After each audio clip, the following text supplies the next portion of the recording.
¿Qué tal, estimados amigos? Estos diálogos fiscales, lo actual y relevante del mundo tributario. Hoy vamos a platicar de discrepancia fiscal. Tenemos un experto que nos va a platicar de este tema. Quédese con nosotros.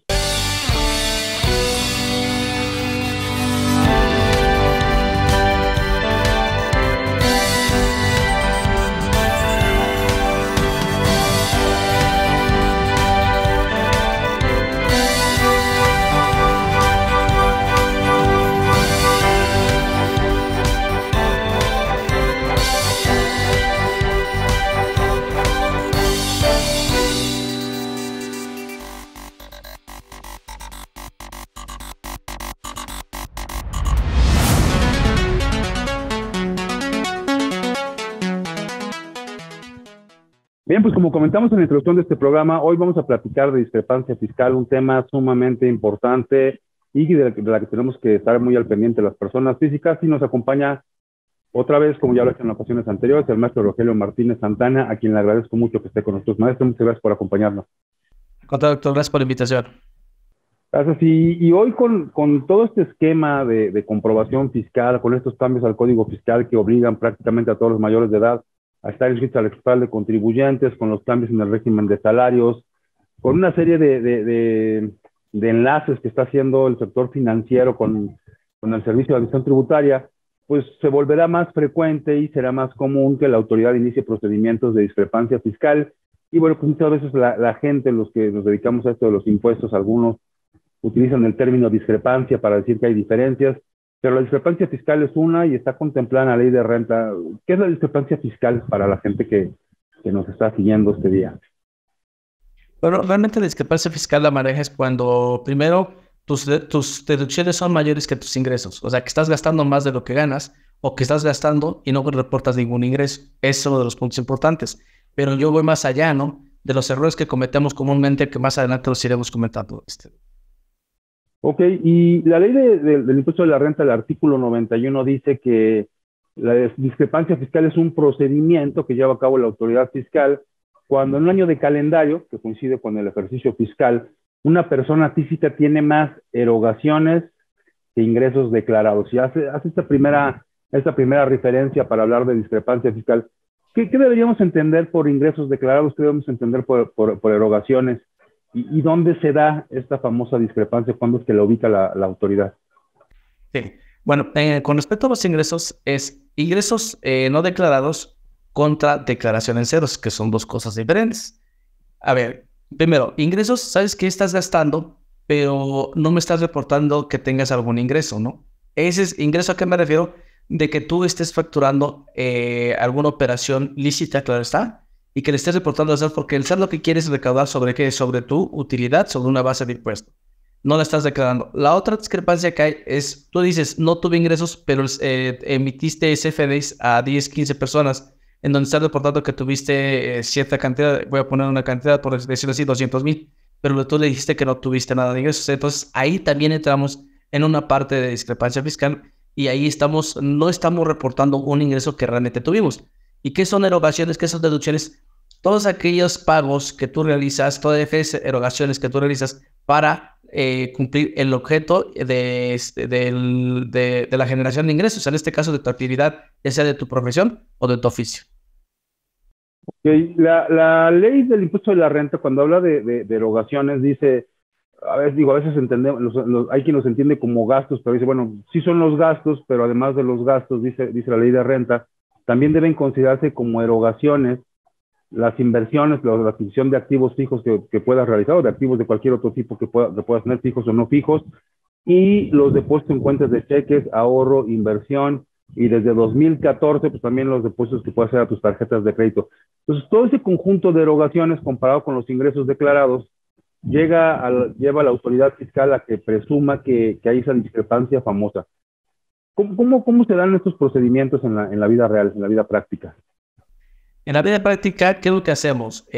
A tu cuenta llegaron 100 pesos, pero no lo reportas. Esa es una de las partes. No tienes, o sea, el SAT no tiene un registro de que tú has generado un ingreso. Sabe que tienes en tu cuenta, pero no lo has reportado.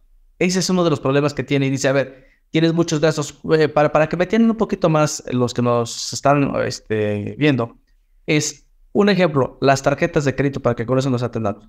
Tú estás gastando con una tarjeta de crédito, ya sea que compres lociones, perfumes, lo que tú se mandes, pero al SAT no le has reportado que tú has generado un segundo ingreso, ni como asalariado, ni como profesionista, ni como ningún oficio. Ese es el problema que se viene para la discrepancia. Me dice, ok, estás gastando, pero no me estás demostrando de dónde viene ese ingreso, de dónde viene ese dinero. Y aquí para la autoridad simplemente hay dos opciones, o omisión de ingresos o lavado de dinero, ¿no? Entonces, ahí ya empezamos con esa pregunta y con ese problemita, por eso comienza la discrepancia fiscal. Ok. Tenemos en común muchas personas físicas, o hay muchas personas físicas que sí lo creen, manejo de cuentas bancarias, adquisición de bienes, una serie de operaciones que normalmente llevan a la discrepancia, y en muchos de los casos se trata de personas que ni siquiera están dados de alta al registro de contribuyentes, cuando desde este año y de conforme con una reforma que existe, todas las personas físicas mayores de edad tendrían que estar incorporadas al registro de contribuyentes. ¿Cómo está trabajando el SAT en la actualidad, en conjunto con el sistema financiero, este tipo de omisiones de las personas físicas? ¿Qué hace el SAT para detectar cuando hay una persona que probablemente esté incurriendo en esta discrepancia fiscal? El sistema financiero reporta a la autoridad, lógicamente ya se rompió lo del secreto bancario, ese es uno de los problemas que hay. Entonces te reporta quiénes son las personas que tienen cuentas con ellos. Dice la autoridad, hace una comparación con los contribuyentes que tiene, y cuando salta alguien que no tiene en su base de datos como contribuyente, es donde te hace una invitación de que tienes operaciones desde hace cierto periodo y te tiene registrado como un contribuyente sin obligaciones. Entonces, ahí comentaba usted algo muy importante, doctor, hace rato. Ahorita con la modificación de que todos con los que sean mayores de edad deben de darse de alta, viene mucho más fácil la fiscalización. La autoridad, yo siempre he dicho que con esta modificación, lo digo con todo respeto, no espero que no se malentienda lo que voy a decir, le está jugando a recaudar por la ignorancia o el desconocimiento de todos nosotros, ¿no? ¿A qué me refiero con ignorancia? Porque como no estás inmiscuido en el tema, pues desconoces y haces operaciones de esto y de aquello. ¿Cuál es el error más común? Voy a ver una cuenta, yo tengo un negocio, voy a abrir una cuenta a nombre de mi hijo, de mi hija, de mi esposa, de mi, etcétera, etcétera, para depositar ahí lo que, no sé, se me ocurre, ¿no? De donde no me piden factura, un ejemplo, ¿no? Y le estoy generando un problema, ¿no? De discrepancia fiscal a estas personas. Cuando una persona física se incorpora al registro de contribuyentes, lo hace bajo distintas alternativas desde el punto de vista del tipo de actividad que va a realizar. Estas actividades que puede realizar la persona física tienen una clasificación en el título cuarto de la ley del impuesto de la renta. ¿Qué tipos de ingresos puede percibir una persona física principalmente? El principal es salarios, pero eso lo tiene amarrado la autoridad, ¿no? El patrón lo declara. Otro que es el que está de moda ahorita para este ejercicio es el régimen simplificado de compensa, que puede ser actividades empresariales, profesionales y arrendamiento. Ese es uno de los importantes. Otro son servicios profesionales, lo que conocemos como honorarios. Otro es una actividad empresarial, también un arrendamiento por premios, por dividendos, por intereses, por enajenación de bienes y adquisición de bienes, que ese es un tema que de verdad se va a poner de moda no solo este año, de aquí en adelante. Adquisición de bienes y premios también. Entonces, estos son de los ingresos que se generan y lo que conocemos como otros ingresos, ¿no? Entonces, estas son las actividades que la autoridad detecta de donde pueden venir tus ingresos o donde estás incrementando tu patrimonio. Ok, entonces yo tengo dado de alta el régimen de salarios, que es el grueso de la población en nuestro país, y decía bien, ahí no hay problema porque normalmente la autoridad tiene controlado ese régimen a través de los patrones. Puedo estar en una actividad empresarial que pudiera ser en el régimen simplificado de confianza, o que pudiera ser servicios profesionales todavía en la modalidad que hemos conocido siempre, el arrendamiento, y hacía énfasis en la adquisición de bienes. ¿Por qué hablar de adquisición de bienes en particular? ¿Por qué decía usted que es uno de los que estarán en la mira de la autoridad en los próximos tiempos? Porque ahorita ¿qué es lo que viene? A todos los arrendadores van a estar vigilados. ¿Y qué es lo que pasa? Los arrendadores, ¿sabes qué? Te reto tal terreno para que tú pongas tu negocio. Por X o Y razón, no siguen, pero te deja la construcción. El otro lo deduce, por lo tanto tú lo debes de acumular. Entonces se vuelve un ingreso. Otro, ¿qué es lo que hacemos comúnmente? ¿Sabes qué? te vendo mi casa, pero te la vendo, el valor es, no sé, se me ocurre, por decirlo así, 6 millones. Pero mira, dame 3 millones vía transferencia o lo que te marca catastro y la demás lo más me lo das en efectivo. Pero cuando te llega una revisión de la autoridad, te va a hacer una evalúo y te dice, a ver, espérame, esto no vale lo que vale los 3, vale los 6. Entonces tienes un ingreso por año. ¿Sí? ¿Qué otra operación se me ocurre, no? Igual un auto, ¿sabes qué? Lo vendiste en 15,000 cuando realmente vale 70,000. A ver, entonces aquí lo que viene, me estás dejando declarar este impuesto, entonces me lo pagas, eso es la adquisición de bienes. Esto es en lo que le está jugando la autoridad con todas las operaciones que se viene de aquí en adelante, mi estimado doctor.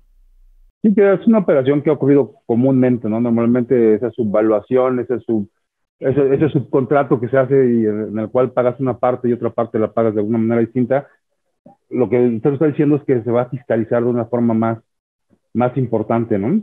Sí. Entonces, estas personas están de alta en el registro de contribuyentes, podemos estar en salarios, pero además de estar en salarios podríamos recibir ingresos a veces de otras fuentes y decirlo también abiertamente, ¿no? Hay quien está en salarios, tiene una parte, como dicen, una parte por dentro y otra parte por fuera, le pagan el salario y de cualquier forma le hacen un depósito de otra fuente de una manera distinta.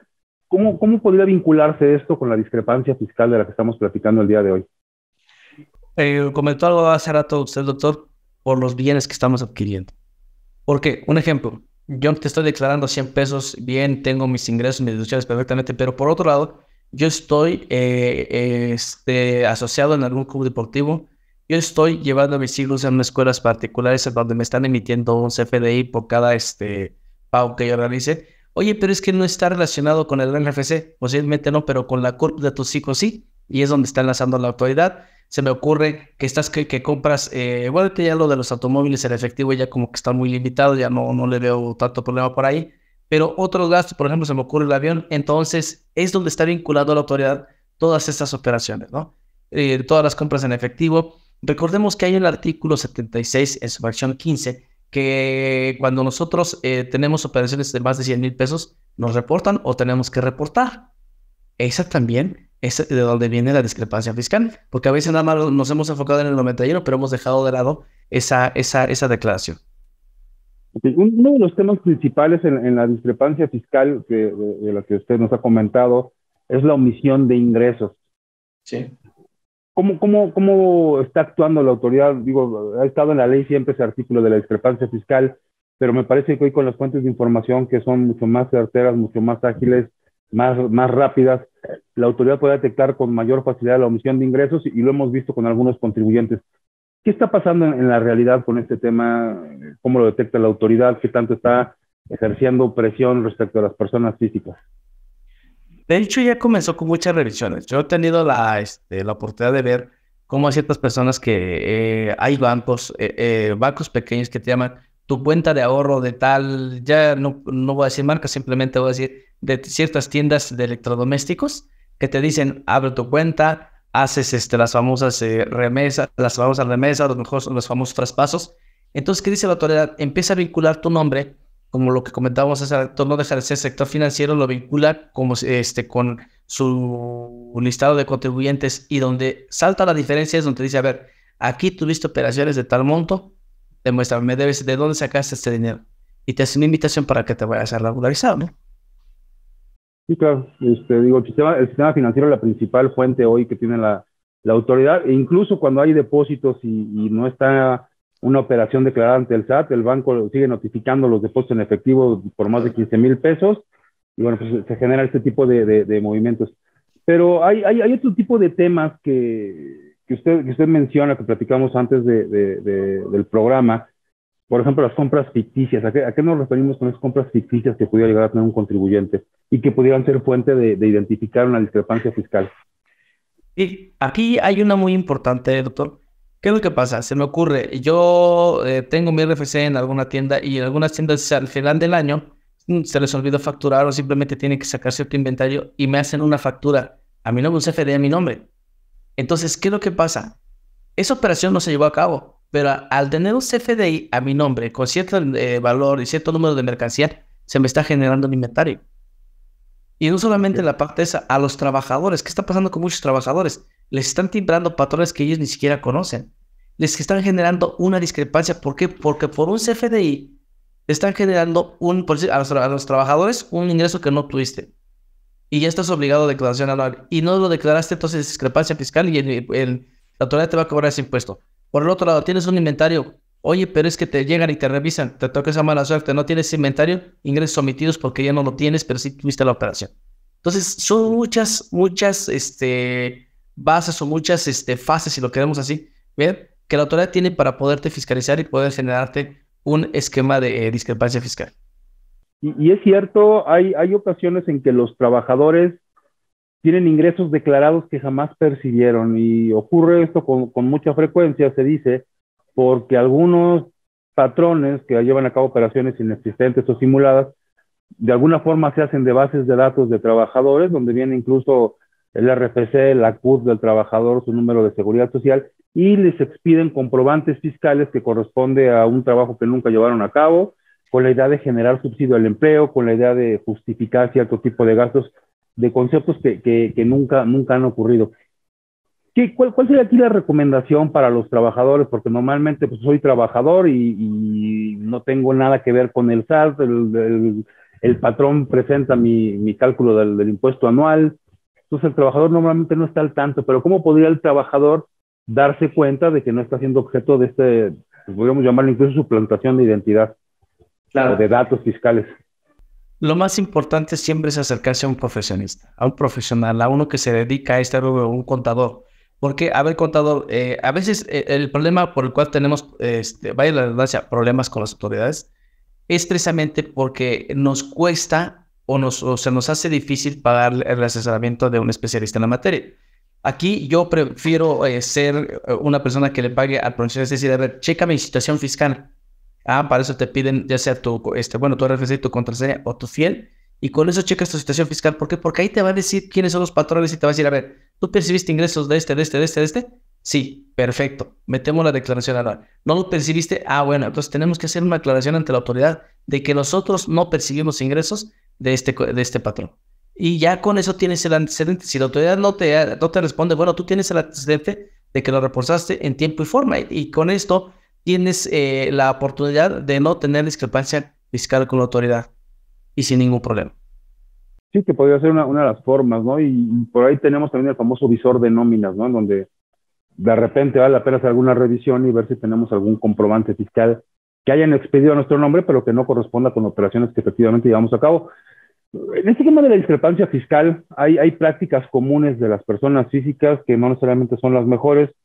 Si tuviéramos que hacer un recuento de las mejores prácticas, de recomendaciones para evitar la discrepancia fiscal, ¿cuáles haría usted para que las personas que nos están siguiendo las tomen en cuenta y comiencen a aplicarlos en su vida cotidiana? Una de las principales, no depositar en efectivo, porque a veces se me ocurre, voy a depositarle a mi hijo para la colegiatura y le deposito en efectivo, ya le generé discrepancia fiscal. La otra, tengo un familiar que está, no sé, yo estoy aquí en Estado de México, él está en Sonora, en Chihuahua, Coahuila, etcétera, etcétera, y uno de los problemas que tenemos, ¿sabes qué te puedo depositar y se lo pasa a mi familiar? Ahí ya tengo un depósito que hice, tengo un ingreso, entonces genera una discrepancia fiscal con la autoridad. Otra de las cosas, en ocasiones hay muchas personas que generan tandas y el dinero de las tandas lo depositan en una cuenta bancaria, sí, pero no saben el problema que le está generando a esa persona que está recibiendo el depósito. Entonces, evitar todo este tipo de operaciones. Y como esta, hay muchas, ¿no? Las famosas, que les llaman Western Union, ¿no? De que se mandan a través de ciertas tiendas y que te dicen no pasa nada. No, claro que pasa porque la autoridad te está detectando. Entonces, todos esos detalles, evitarlos. Tarjetas de créditos, tarjetas departamentales están vinculadas con el sector financiero y por lo tanto también te generan discrepancia fiscal. Y uno de los errores es que siempre depositamos en efectivo para el pago de las tarjetas de crédito o departamentales, ¿no? Entonces, sí, normalmente lo que ocurre y generamos grandes problemas. Ahora, hay algunas operaciones de las que contempla el artículo 93 de la Ley de Renta que podrían considerarse como operaciones exentas, de donativos entre ascendientes y descendientes, el cumplimiento de obligaciones alimentarias. ¿Habría que dar alguna formalidad a este tipo de operaciones, a las que están exentas en impuesto de la renta? Cuando yo cumplo con obligaciones alimentarias, cuando hago donativos entre ascendientes, ¿cómo podríamos documentar y evitar con ello esta discrepancia fiscal? Bueno, la pensión alimenticia, recordemos que la dicta un juez. Entonces tenemos la sentencia. No tenemos, ahí como que no tenemos tanto problema. En los donativos, recordemos que el donativo, ahí la recomendación que les hace, hacer un contrato privado, que no estamos obligados a, porque muchos tenemos que, o se tiene la creencia de que es a través del fedatario público, en este caso el notario, porque son cuestiones civiles. No, es privado. Pero si le quieres dar un poquito más de certeza, la recomendación que un servidor les hace es, haz una ratificación de firmas. ¿Para qué? Para que le des más paternidad, más solvencia a esa operación que hiciste bueno, en los donativos como que damos en línea recta, ¿no? Recordemos que es línea recta en primer grado y sobre todo, y en los laterales solamente entre cónyuges. Y yo recomiendo mucho el contrato donativo. Ok, nos quedan 3 minutos. ¿Qué tienen que hacer las personas físicas a partir de hoy?